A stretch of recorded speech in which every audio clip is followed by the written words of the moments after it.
রমজান বড় বরকতের মাস। এই মাসে আল্লাহ কোরআন নাজিল করেছেন গোটা দুনিয়ার মানুষের জন্য। কোরআন হলো হেদায়াত। শাহরু রমাদানাল্লাযী উনজিলা ফীহিল কুরআন হুদাল লিন্নাস ওয়া বায়িনাতিম মিনাল হুদা ওয়াল ফুরকান। রমজান কোরআন নাজিলের মাস। গোটা জগতের মানুষের হেদায়াতের জন্য আল্লাহ কোরআন দান করেছেন। এরে নবীর উম্মতের দল, জমিনের মধ্যে যদি তুমি শান্তি আর সম্মানের জীবন যাপন করতে চাও, আরাতেও যদি তুমি মুক্তি পেয়ে জান্নাত পেতে চাও, ব্যবস্থা দুইটা। আল্লাহর কিতাব কোরআনকে জীবনের আপন বানায় নাও।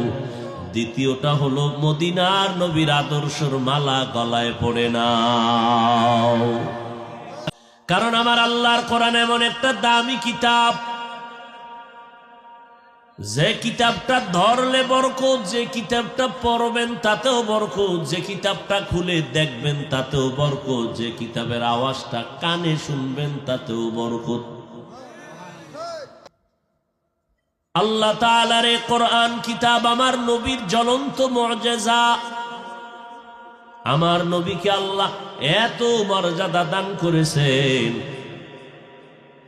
যত কারণ আমার নবীর মর্যাদা দেওয়ার পেছনের মধ্যে একটা কারণ, আমার আল্লাহর নবীকে আল্লাহ কোরআন দান করেছেন। কোরআনটা খুলে দেখবেন তাকায়া, তাতেও সওয়াব। কিন্তু কপাল বড় খারাপ। আজ আপনাদের বয়স 40, 50, 70 বছর হয়ে গেল, কোরআনের বয়ান শুনেন, কিন্তু আজও পর্যন্ত অনেক কপাল পড়া আছে। ঘরের মধ্যে কোরআন আছে, কোনোদিন খুলিয়া দেখলো না ভেতরটা কেমন। অথচ আল্লাহর কোরআনের তেলাওয়াত শুনলে কলিজা ঠান্ডা হয়ে যায়।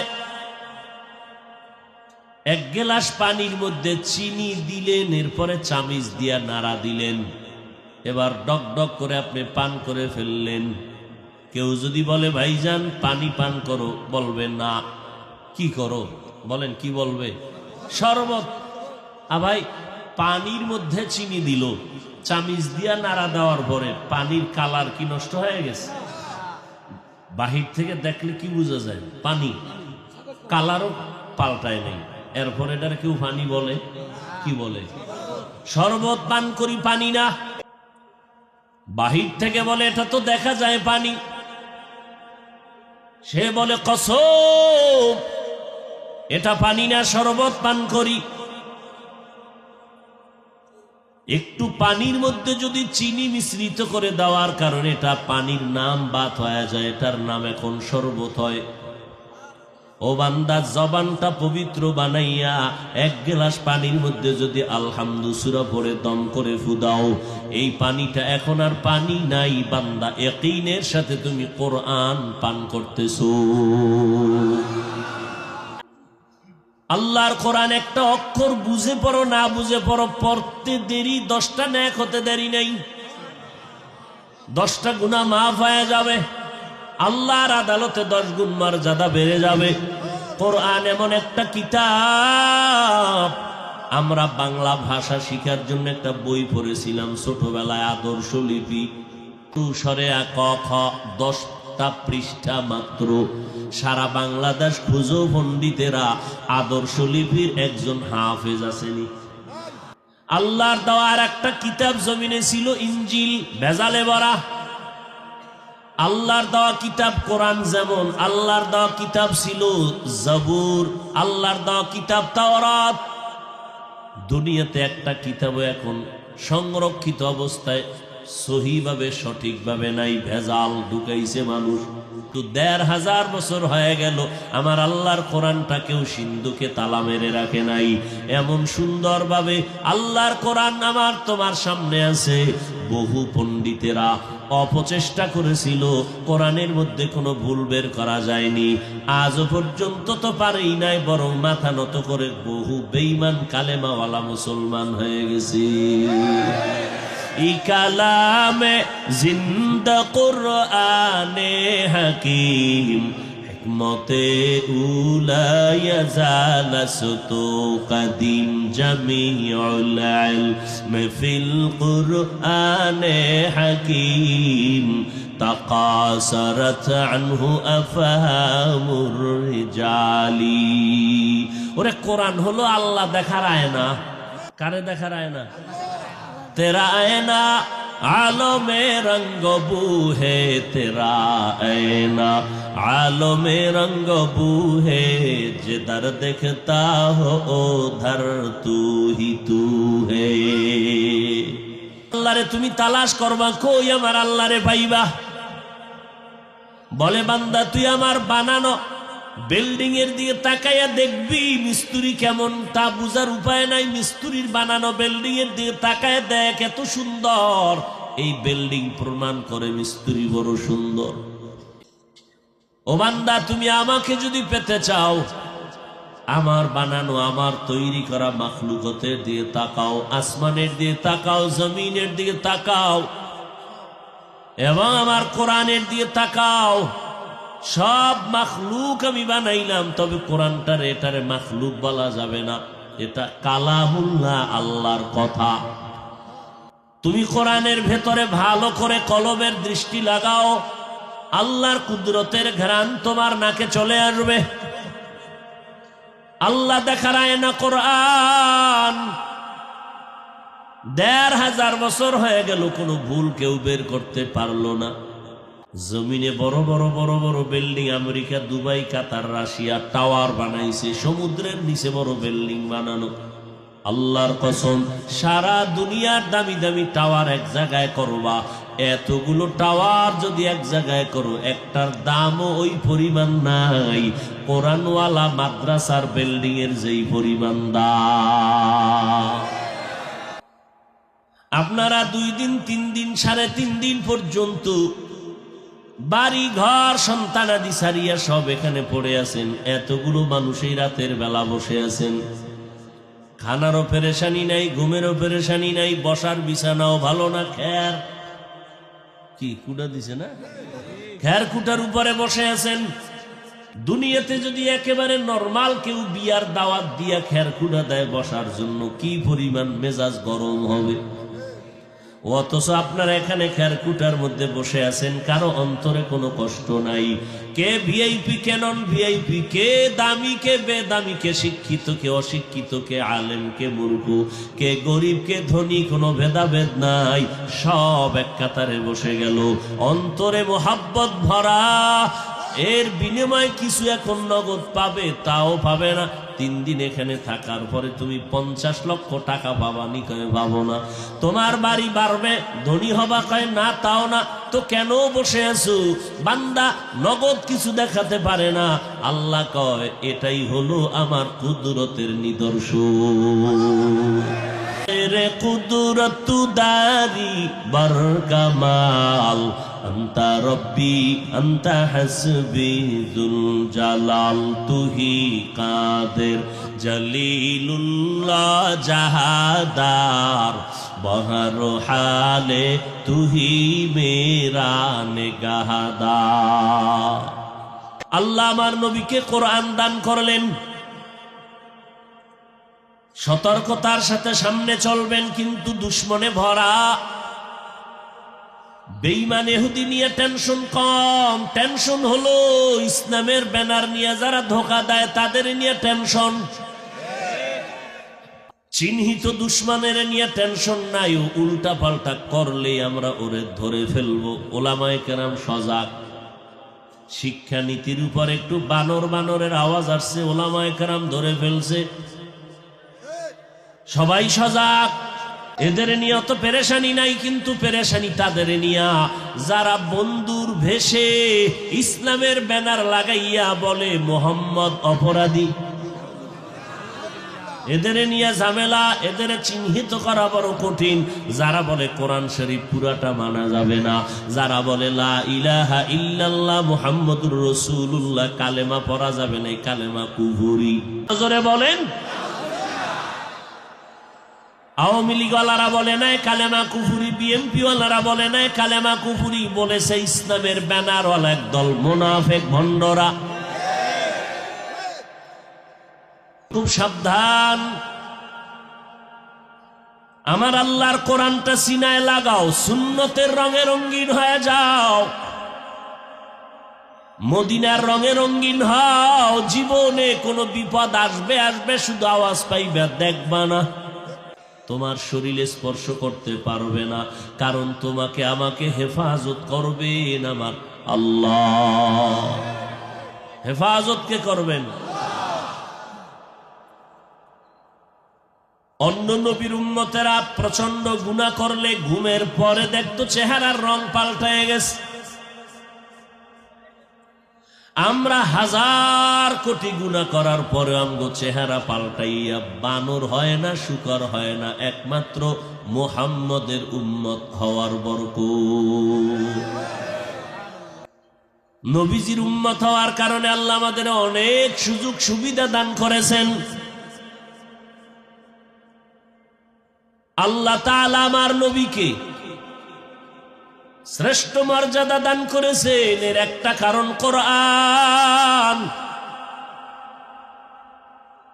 আর এই কোরআনটা আছে লৌহে মাহফুজের মধ্যে, আরশে আজিমে লেখা। যেই কোরআনটা তো দামি, দেখলেও সওয়াব, যে কোরআন দেখবে তার চোখের পাওয়ার নষ্ট হবে না।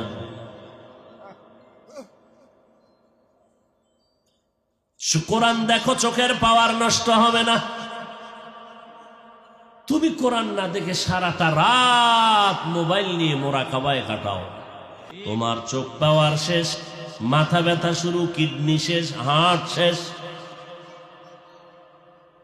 আল্লাহ মোবাইলের গুনাহের থেকে আমাদেরকে হেফাজত করেন। এ কোরআন লৌহে মাহফুজের কোরআন।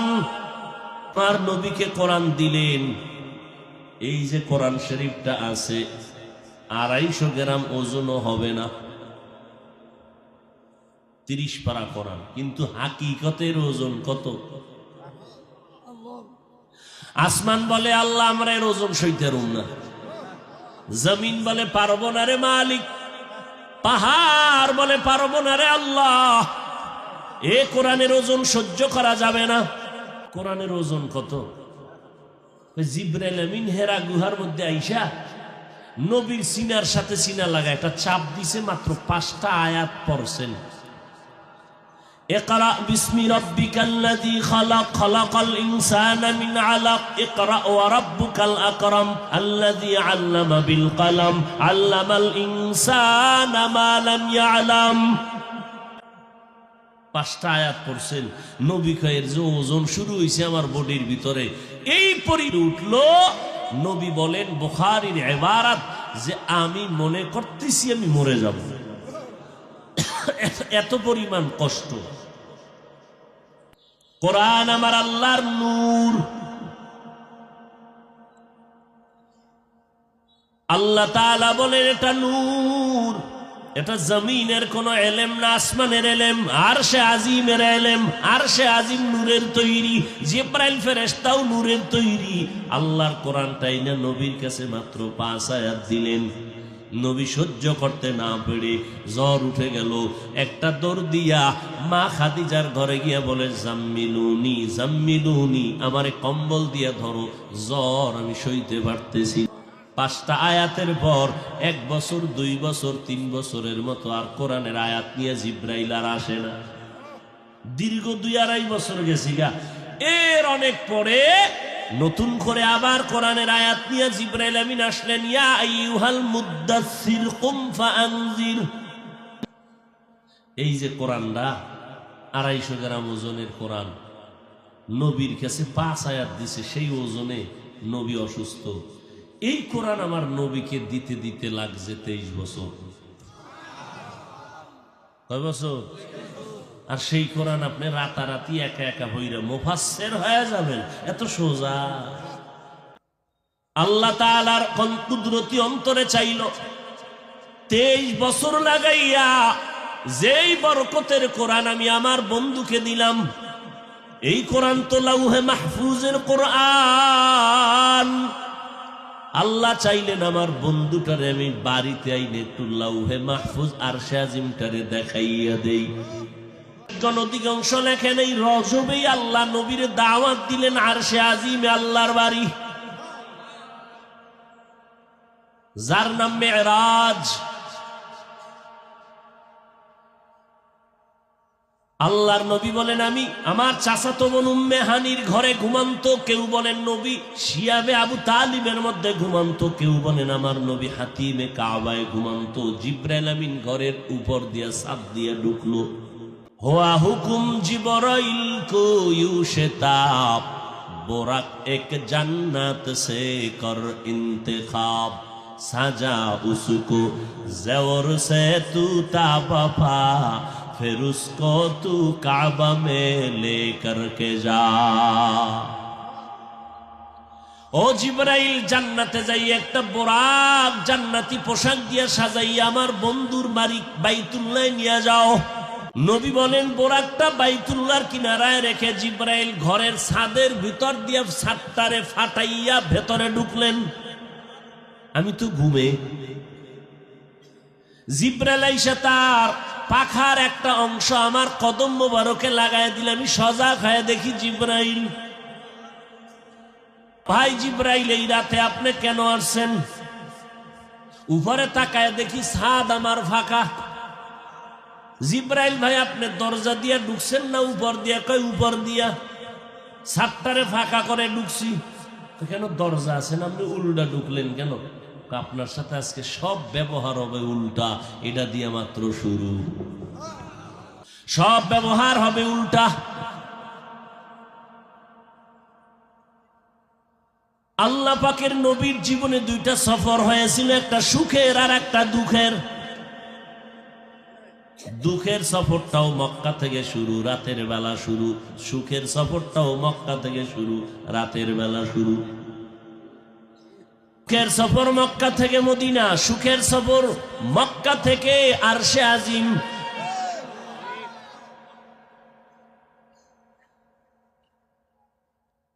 ওই দুঃখের সফর মক্কা থেকে মদিনা, আর সঙ্গী সফর সঙ্গী আবু বকর।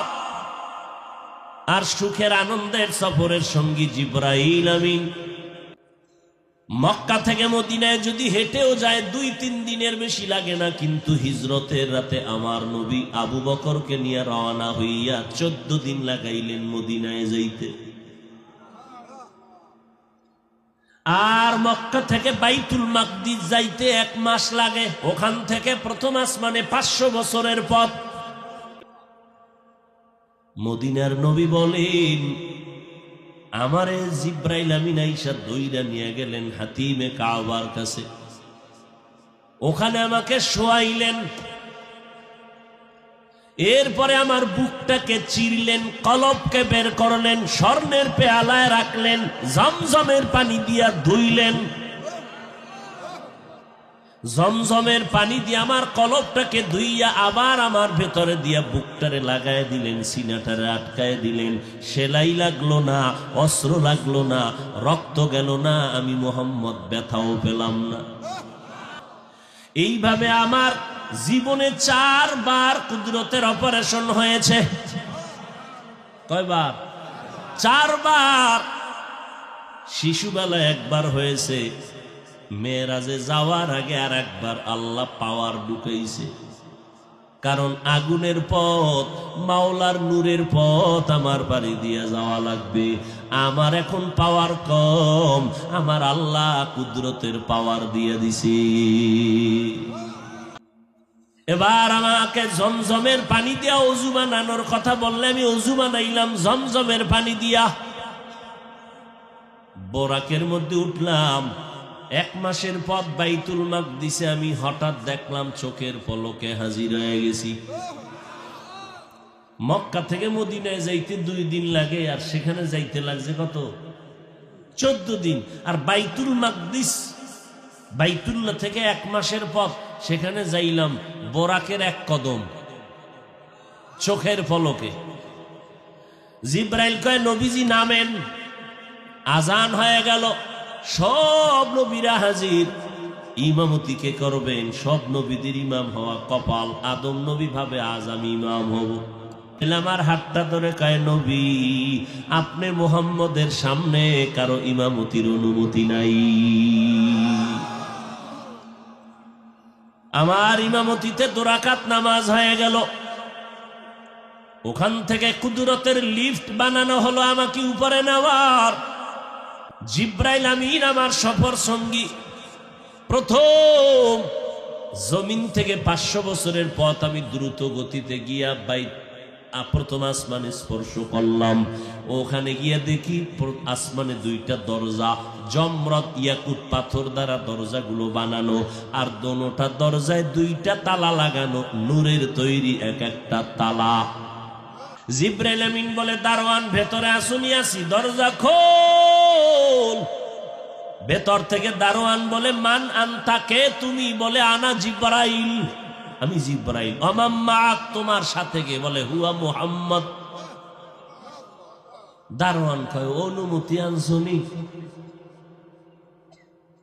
জিব্রাইল বলে, হ্যাঁ অনুমতি নিয়ে আসছি। কয়, দরজার চাবি দাও। কয়, দরজা দিয়ে তো সব আটকানো, তালা তো বাইরে, আমি তো ভিতরে, চাবি দিব কিভাবে? মোট কথা চাবি আমার হাতে নাই। চাবি কই? দারোয়ান কয়, চাবি হলো মুহাম্মদের হাতের ভেতরে। মুহাম্মদ বিসমিল্লাহ বলবে তো তালা খুলে যাবে। ইসমে আজম, মায়ার নবী বলেন, আমি বিসমিল্লাহির রহমানির রহিম পরে তালায় যখন স্পর্শ করলাম, দোনো তালা খুলে গেল। এবার আসমানের মধ্যে ঢুকলাম। আদম নবীর সাথে আমার মোলাকাত হয়ে গেল। আসমানটার ভেতরে ঢুকিয়া ভাবছিলাম প্যান্ডেলটার বাইরে দিয়া মনে হয় 200-300 লোক বসা, ভেতরে এই পরিমাণ জায়গা। ভিতরে ঢুকে দেখি হাজার হাজার মানুষ, বিশাল প্যান্ডেল। নবী কয়, ভাবছিলাম আসমান বুঝি ছোট, ভেতরে ঢুকে দেখি আসমানটাও এত বিশাল যে 500 বছরের দূরত্বের পথ। ওখান থেকে আমি উপরের দিকে গেলাম, আসমানটা শেষ করে আবার এরকম খালি জায়গা 500 বছরের দূর। এর উপরে দ্বিতীয় আসমান, ওখানেও 2 দরজা, জমরা দেকুত পাথরের বানানো, তালা 2টা লাগানো, নূরের তৈরি তালা। তালা খুললাম, ভেতরে ঢুকলাম, ঈসা নবীর সাথে মোলাকাত হয়ে গেল। এইভাবে আমি 7টা আসমান পাড়ি দিলাম। 7টা মহাশূন্য পাড়ি দিয়া 7 আসমানের উপরে, অনেক উপরে গিয়ে দেখলাম একটা নূরের তৈরি ঘর,